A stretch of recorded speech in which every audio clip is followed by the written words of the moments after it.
Breaking Benjamin. I know of this band. I think I've heard a few of their songs years ago. Stopped listening to them for no reason. Just life happened.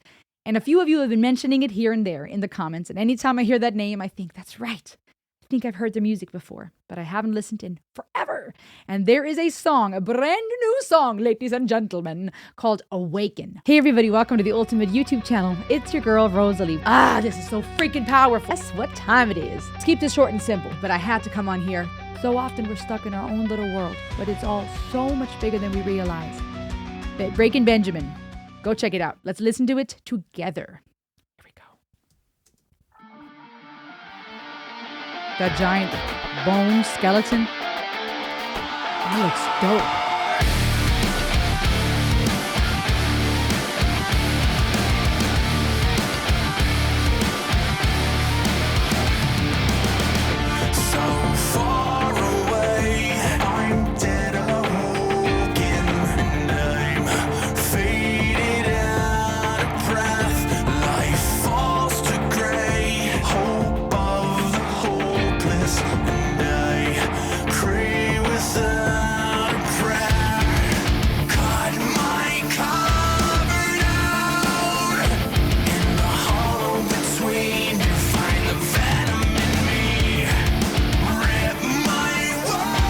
Those harmonies.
Oh my gosh.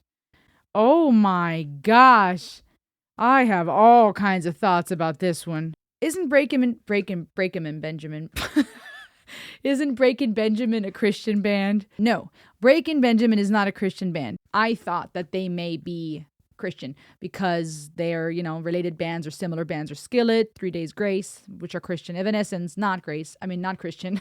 My brain. Okay, so I only ask that because for a second I thought to myself, well, this is a really neat approach the music video and such, I wonder, I could see people fighting or arguing about, oh, this is evil and why would they do this? This is supposed to be a Christian band, but they're not a Christian band. So that changes things. Um, People interpret things differently. That's why my mind was going there. And some people would see this demon monster creature arise as, oh crap, the demon is waking up. And are these weird creatures the demons and this guy is the devil? Do they belong to that guy? Is that guy going to fight and save her? Why is she looking at it with all that thing's hideous and scary and terrifying as I'll get out? So my mind was looking at this from the lens of how would religion interpret this? Now, that aside, I hear a message here of someone fighting for life. This makes me think of people who are dealing with suicidal ideation, who are depressed, anxious, who want to give up on life, who are nearing death and are completely in despair. And what's powerful about the lyrics in the music video and the snowstorm and this girl constantly lighting those crystals or whatever it is to heal her fingers from frostbite and to give her warmth and light. It's awakening this weird creature, and it's a very intriguing contrast to me, because you would think that these weird looking cavemen, demon looking creatures that were pulling her and seemed to want to harm her would be perhaps either from a spiritual standpoint, demons, some dark force, from a psychological standpoint, maybe a mental distress, suicidal ideation, the darkness, despair, trying to pull you away. And now she lights those crystals again, as she creates this blue light, this fire, and now this creature awakens, and she's looking at it with excitement, not fear. So is that thing the savior? Well, it looks really hideous and scary to me. So it would feel, that's why I like the duality of it, the contrast here. It would feel like this is not about to save her, this thing. This might belong to those weird creatures. That might be their god or master or whatever, and she's about to get eaten for breakfast or lunch or dinner. But instead, she looks at this with a new sense of hope, with relief, if you will, with not even relief, curiosity. And if we're looking at depression and suicidal ideation, it is powerful to see new curiosity, new hope, if you will, a new sense of desire to live awaken in a person who is feeling depressed or who is struggling with suicidal ideation and thinking of ending their life. You see a spark of curiosity in a person who has stared death in the face, and they get that spark, the fire, awakening, something giant and roaring, a new desire for life. That's why I love the dichotomy so much here of having, to me, I'm taking this as fighting death, choosing not to leave, choosing to stay, finding a way to survive, awakening again from that nightmare, from the depression, from the despair. But what is awakening is this crazy, giant, scary beast. But this is a symbol of hope, not of death and despair. I just love that dichotomy there. That's how I'm taking it. So far away, I'm dead awoken. I'm faded out of breath. Life falls to gray, hope of the hopeless. This is the picture of depression. When things feel gray, there's no more color. It's not even black and white. Gray is worse than black and white, because even in black and white, at least you have contrast. Gray, it's all just blending together, and it feels so disheartening. Fading, cut my cover down, in the hollow between, you find the venom in me. Okay, so this is beyond, I'm surrounded by gray, I'm in despair. This is venom within. You find the venom in me, the devil in me. That is such a powerful and tragic, but also very true way of painting what depression looks like for people. True depression, not having a bad day or feeling sad. People that are really struggling with depression, with anxiety, with considering suicide. This feeling that the poison, the thing that's destroying you, the evil is within you. It's one thing to have it on the outside and to be able to fight and say, well, you're over there, I'm over here. We're going to fight, or I'm going to run away, right? Either fight or flight or freeze or fawn, or various ways we deal with conflict and with distress. But when you think it's inside of you, how are you going to fight yourself? How are you going to destroy yourself? You would have to destroy yourself to kill that darkness within you. And that feels incredibly disheartening.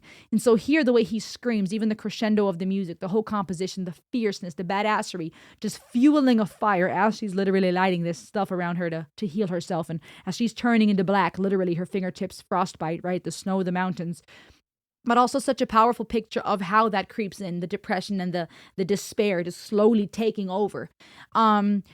Creeping closer and closer, possibly to your heart and to your mind, and just poisoning and all of it. And the fire being lit, that little flickering fire, that little bit is what it needs, what it took to awaken the monster, to awaken her will to survive, her will to keep living. I still hear the call of life. Dude! Oh, that's so powerful. I hope that if any of you listening to this, if I ask you, are you okay? And you say, I'm not. And you're considering suicide, or you're struggling, you want to give up. I plead with you to ask for help. Call the suicide hotline, reach out for help. This can be your beacon, that little flickering light that reminds you that you will not be destroyed, that there is hope, that the monster of life, of healing and redemption and hope can awaken and shake things loose within you. And that's why I love that contrast. I love that it wasn't just some majestic, angelic, unicorn farting looking beautiful being that came out of the snow breaking free. And now everything's fine and the sun awakens and we see in color, because that's not how depression works. It usually isn't a matter of I'm breaking free, I awaken, I'm screaming, now I'm happy, everything's in color and wonderful again. And this angel-like this angel-like creature comes out and protects me and saves me. Sometimes, yes, we would like that, to be saved and completely healed and it's all just done with. And the unicorn angel that comes out of the ground destroys these creatures that were trying to just pull me into the mountain and eat me for breakfast and everything's fine. But that's not how life works, and that's not how mental health works, and it's not how people who struggle with depression and suicide work. It's not an overnight choose life, hear the call, everything's fine. No, that thing that needs to awaken in you may need to be a monster. It may need to be something inside of you that shakes you to your core, where you say, you know what? I hear a call of life. It might be faint, it might be fickle, it might be a tiny flame, but there's something. Listen. Do you hear the call of life? Something within you stirring, saying, you know what? Maybe it's not coincidence I came across this song. Maybe it's not coincidence that Breaking Benjamin put out the song Awaken. Maybe it's not coincidence this crazy chick on YouTube is saying stuff to me. Maybe it's not coincidence that I still have dreams and hopes. Maybe this is my lifeline. Hear the call of life, my friend. Awaken that monster in you that wants to live, not a monster that will hurt you and destroy you and pull you underground secretly and quietly. No, the fire that will warm your fingers so that the decay will stay away, so that peace can come, so that we can look at this spiritually, right? God arising and fighting on our behalf. We can look at this relationally, reaching out to a person, calling the suicide hotline, letting somebody else be that giant that arises to save you. We do need help, and that's okay.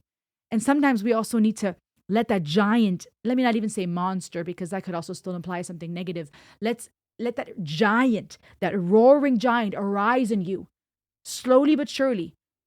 Listen to the call of life. And I love that there was so much hope in this. Honesty about what despair and suicide and depression looks like. But hope to stay. I still hear the call of life. Stay forever in the light. I awaken. I survive. I will survive. I'm awakening from my bad nightmare, from the trauma and the pain that I've experienced. I'm awakening from the distress around me. I'm awakening from whatever's going on in my life. Let that giant arise in you. Find hope. Listen to the call of life. Ooh. It was good. Hey, don't forget to subscribe. I'll see you on the next ride. Heyo!